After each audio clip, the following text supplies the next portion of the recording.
This past weekend, I've been testing Salad, and Tiger in particular has been an interesting card because it gives you access to synchro summoning. And initially, I was testing a way more synchro based extra deck, but then I cut it back to just Horse Prince because Horse Prince basically gets you access to Ash Blossom or Gazelle, which is essentially what you want to do with the deck because Gazelle gives you access to the traps. But now that you have Raging Phoenix, Gazelle isn't as important. It's still pretty important, but not as important.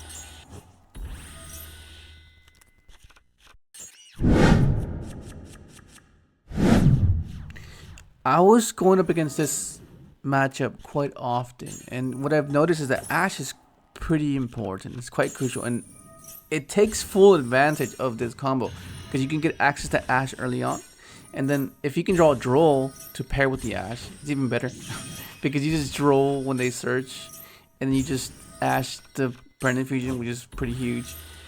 But going second, it's a bit weird because like they get so many resources, and if you don't get access to your hand traps, which kind of like slow down the searching and all the extensive resources that they can get from the graveyard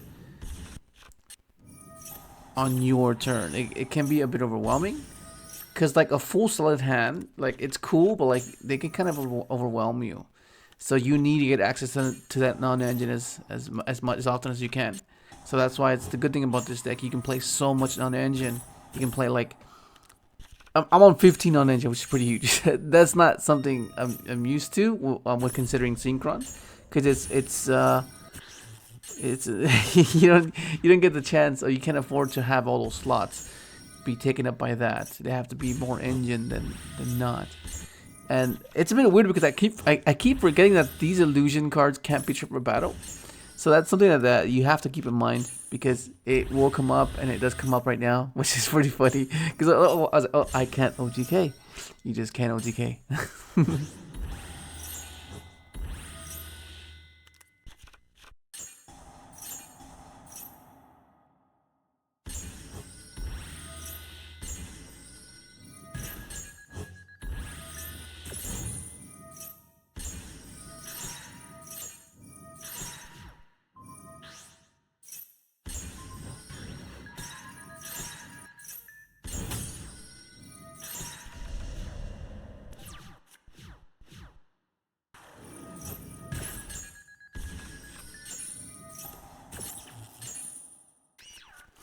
He caught me off guard here because he makes me start, and I'm like, okay.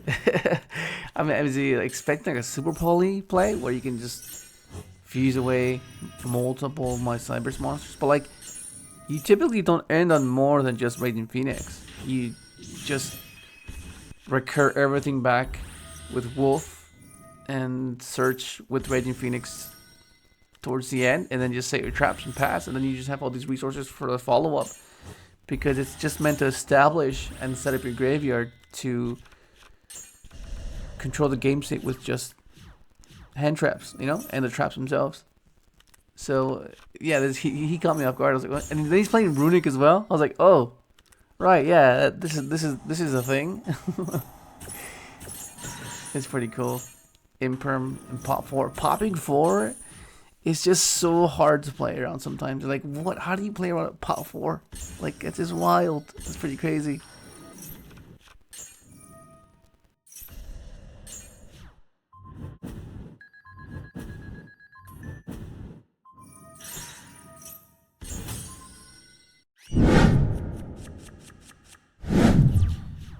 This matchup is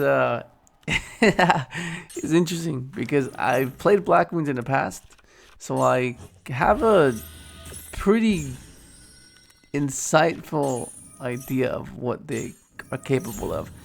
So let's see how this goes, because I still combo off. There's some sequencing that can have been better, but once again, it's just like the first week I've been testing the deck, so still getting used to it. I played it before the new support, so I have a general idea of how the deck functions, but like implementing all these new cards does make it a little bit different, because some of the things that you're typically doing before is not as common now, which is understandable.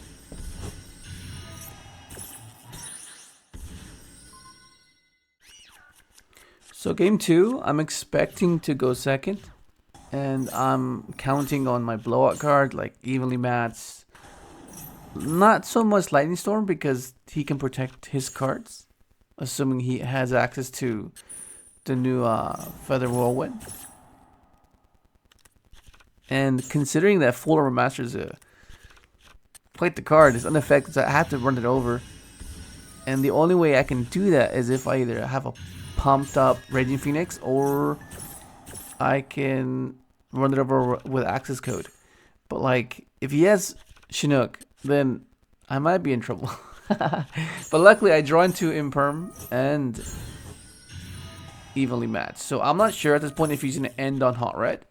So I might have to use the Imperm, I might not.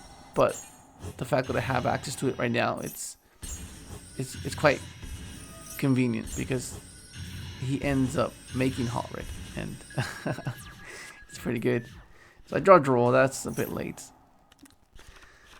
I was meant to do that in standby. I mean in draw phase to play around draw.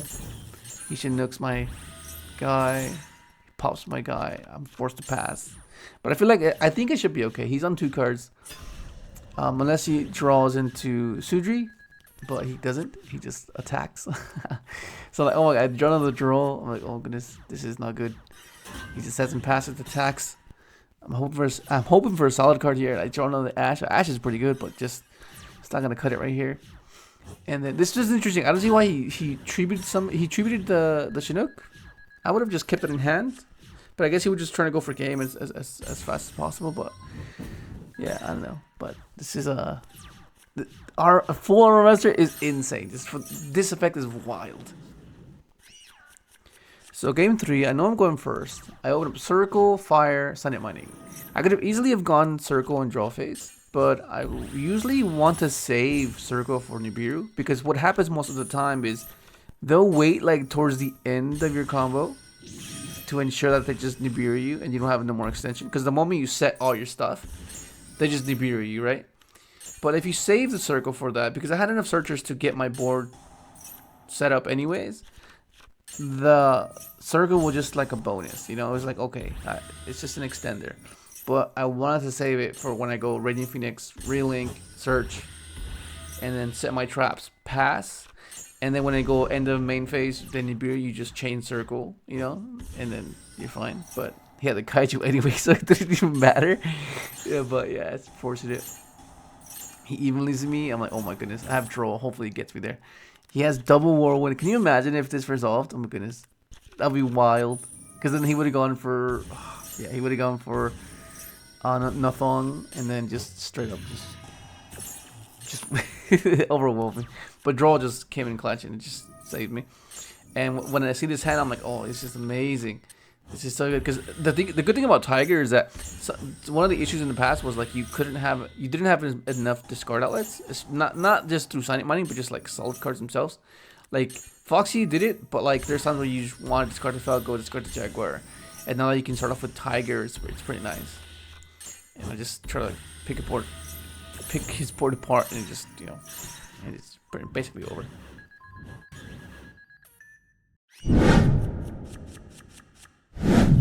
So this matchup is yeah, I'm not too familiar with it. I have a general idea of what the deck does, but not to the point where I can anticipate optimally. And that's what will happen here. You'll see some interactions that are not as as justified as I would like, but it's a learning process while learning this deck in the process. And I go for the combo, and I stuff it up. It's just, yeah, I'm not sure what I was doing. I think I don't know. Honestly, I have no idea what I was doing. I'm pretty sure I could have done it completely differently. I just missequenced at some point, and it ended up with this board, which is very yeah, not ideal. So I try to like salvage my play, my setup. But I just think like he just like draws into the cards he needs, and it just overwhelms me. Like drawing into the to the Bestial, the regain starts snowballing from here. It's like, yeah, it just begins to be a bit too much. But I want to see what his deck does, so I stay in the game because like I'm kind of aware of what it might be capable of doing, but I want to see a little bit more insight on what to prepare for games 2 and 3. And once I see he's basically finished off his combo, I have the insight I need, and basically scoop.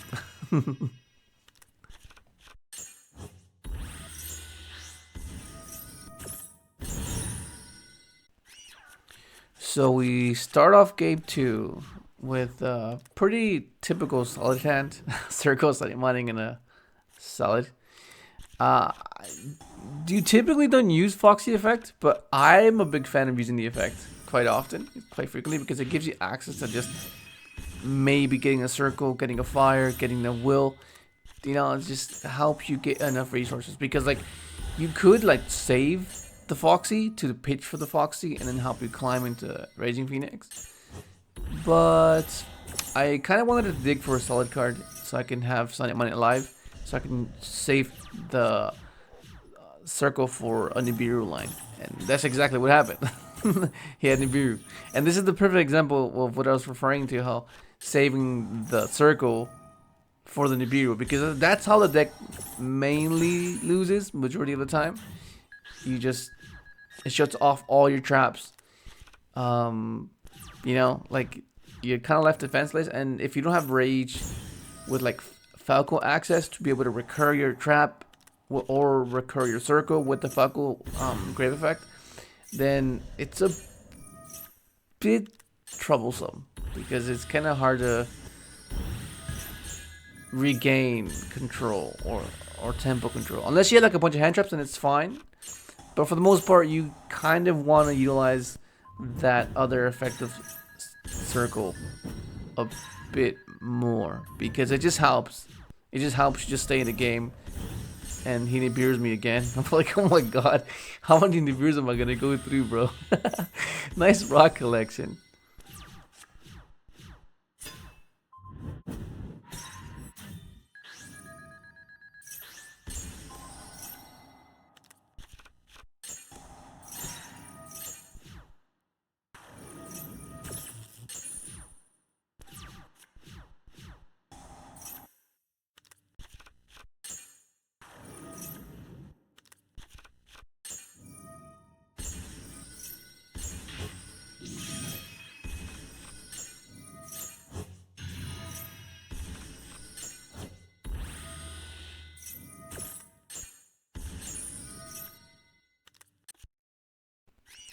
So game 3, I know he's going first, and I'm aware that they can calamity lock you, and I'm like, please don't calamity lock me. But apparently Ash was enough, and he just goes for the draw, sets 1, searches Druid Swarm, and I'm like, okay, well, I mean, my hand's pretty good. I mean, I have evenly, I have Storm. Like typically what I wanted to do was I wanted to evenly him, and majority of the time they keep the set, and then you just storm the set, and then you can do whatever you want. But in this case, he hard drew the trap, which is most likely a 1-up, and I was like, well, fair enough.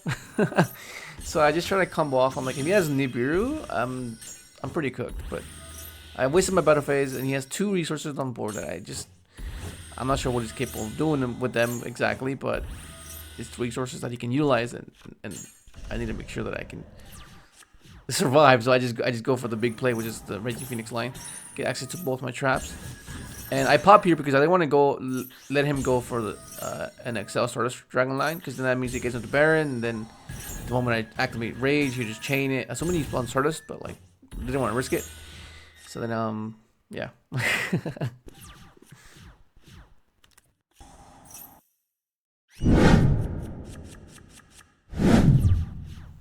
This matchup can be weird because Seal is just so oppressive, because your normal summon is quite important, and then they can just bounce your Link. So yeah, it can be quite awkward at times, but like if you can bait the Seals, and maybe, which is why Tiger is so important, because it allows you to just like pitch a salad, pitch a Foxy, you know, and then pitch for Foxy, have Foxy live, and then just allow yourself to just go battle phase and pop, and then just force to bounce, and then set up your Link after. But then it's a bit weird because like they just generate so many resources, because they most likely have regained up. They'll have access to Pistials, right?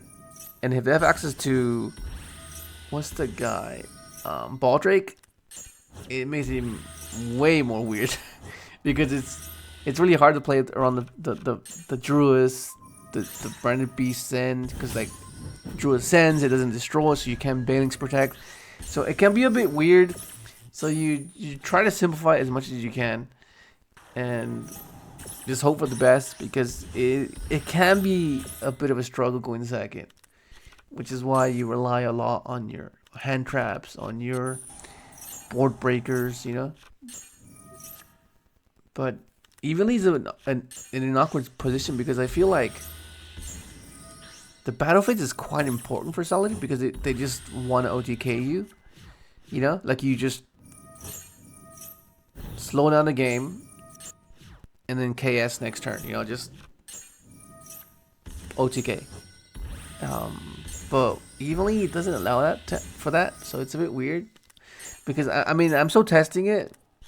Not sure, like it's been okay, but I might change. It might change. Not too sure. This is pretty crazy here. Let's look at that. This freestyling here, and I get Will for 4 is insane. Yeah, I'm just trying to. I know I can't kill him, because I'm not sure if he wasn't just gonna go Tracer. You know what I mean? And I'm only gonna be able to pop two things, well, 3 things, because there's water, wind, and fire.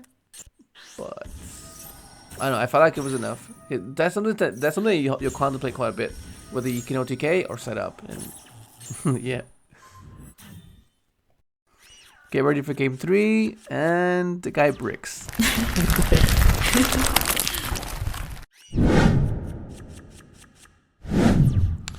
And after all those games, I end up getting paired with the mirror match, and I'm pretty good with the mirror, because I played the deck before the support. You know, when in TOS format, I played it like it's one of my favorite decks for sure, hands down, alongside Synchro. So I know this deck like basically inside out, but not with the new support. So that's what I'm trying to learn here. And he just keeps booking me. I'm like, bro, chill. Yeah. So then I take game 1. He goes first game 2, and he draws Buffalo with no Cybers, which is what it's kind of weird. Like Buffalo seems like it's good, but like, wow, it's just you need a Cybers for it. You know, it's you have a 1-card trap access. Like, you know, it just allows you to have all this non-engine. And I don't know, Buffalo is like in a weird spot, because it's cool, but like I don't know. Damn, I don't know, bro. I don't know.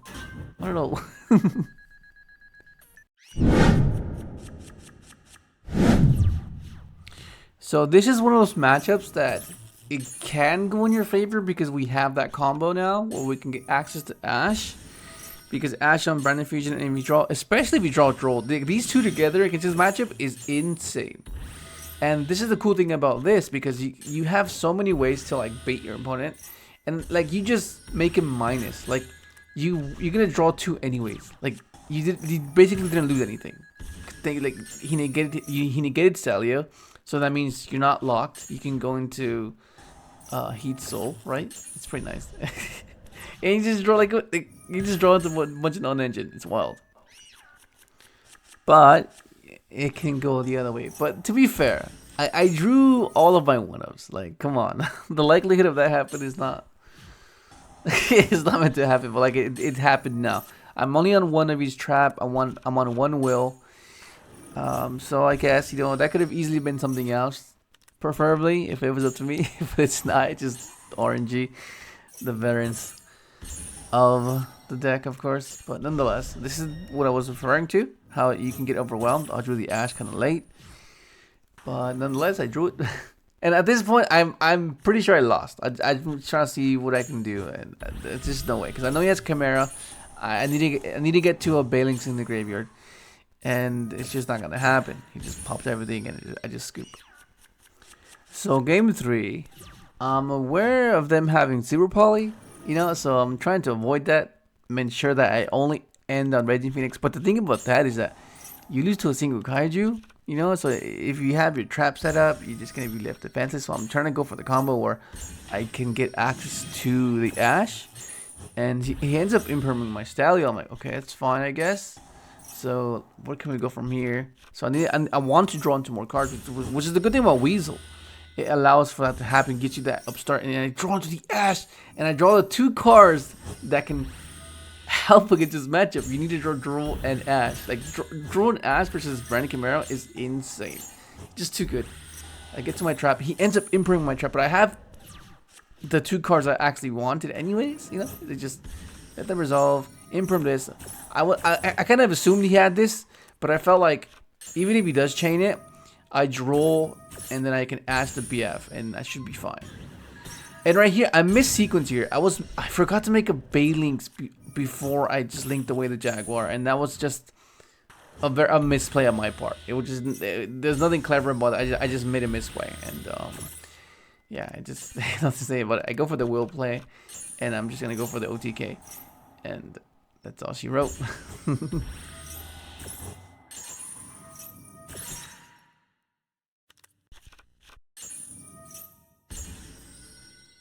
Alright, so here's the list. So the first thing you notice is maxed out Foxy, maxed out Tiger. And it's mainly to facilitate this duo, because I really like this combo. The fact that you can get access to Ash and pair it with either of these traps is pretty huge. Kind of hard to play around that, because Ash, the sooner you can get in rotation and just keep adding it turn after turn, it's just too good. Like, this is wild how good it is. The fact that you can just add it back with the Wolf constantly, turn after turn, it's just gonna always be there. And if you can have access to it early on, why not? This is pretty cool. So I put triple Fire, triple Foxy, one of each utility solid, one Jaguar, one Falco, one Gazelle, one Weasel, triple Tiger, triple Spinny. We're not playing Desires because you can. I guess you can. You can. It's just personal preference, I guess. Triple Ash, like the star hand trap of this deck for sure. Triple Droll, triple Imperm.